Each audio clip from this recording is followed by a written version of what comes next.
പ്രായം കൂടി വരുന്നതിൻ്റെ ആണോ എന്നറിയില്ല. എനിക്ക് ഈയിടെയായി നല്ല മറവിയാണ്. ഇന്നലെ അലക്കിയ തുണിയാണ് വിരിക്കാൻ മറന്നുപോയി. ഇന്ന് രാവിലെയാണ് തുണി വിരിക്കുന്നത്.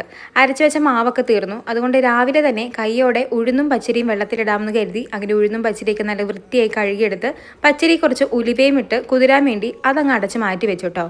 രാവിലെ തന്നെ ഉച്ചയൂണിനുള്ള പരിപാടിയും തുടങ്ങി. ഫ്രിഡ്ജിൽ കുറച്ച് ബീഫ് ഇരിപ്പുണ്ടായിരുന്നു. കൈയോടെ അതെടുത്ത് കുറച്ച് വെള്ളം ഒഴിച്ച് തണുപ്പ് മാറാൻ വേണ്ടി അതും മാറ്റി വെച്ചു. ഇന്ന് ബീഫിന് സൈഡായിട്ട് കൂർക്കയാണ് കേട്ടോ. കൂർക്ക മെഴുക്ക് പുരട്ടി എനിക്ക് ഭയങ്കര ഇഷ്ടമാണ്. പക്ഷേ ക്ലീൻ ആക്കാനുള്ള മടി കൊണ്ട് ഞാൻ മിക്കപ്പോഴും വാങ്ങാറില്ല.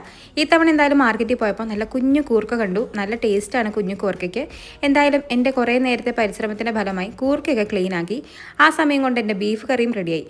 കൂർക്ക ക്ലീനാക്കാൻ ഇഷ്ടമില്ലാത്തതിന് പ്രധാന കാരണം ദേ ഇതാണ് കേട്ടോ. കൈ ഇങ്ങനെ കറുത്ത് വരും. അതെനിക്ക് ഒട്ടും ഇഷ്ടമല്ല. പക്ഷേ ദേ ഈ കൂർക്ക മെഴുക്കുവരട്ടി കാണുമ്പം ആ സങ്കടമൊക്കെ അങ്ങ് മാറിക്കിട്ടു കേട്ടോ. അങ്ങനെ ഉച്ചയൂണിൽ നിന്ന് ബീഫ് കറിയും കൂർക്ക മെഴുക്കുവരട്ടിയും രസമൊക്കെ ആയിരുന്നു. അപ്പോൾ അത്രയേ ഉള്ളൂ. ബായ്.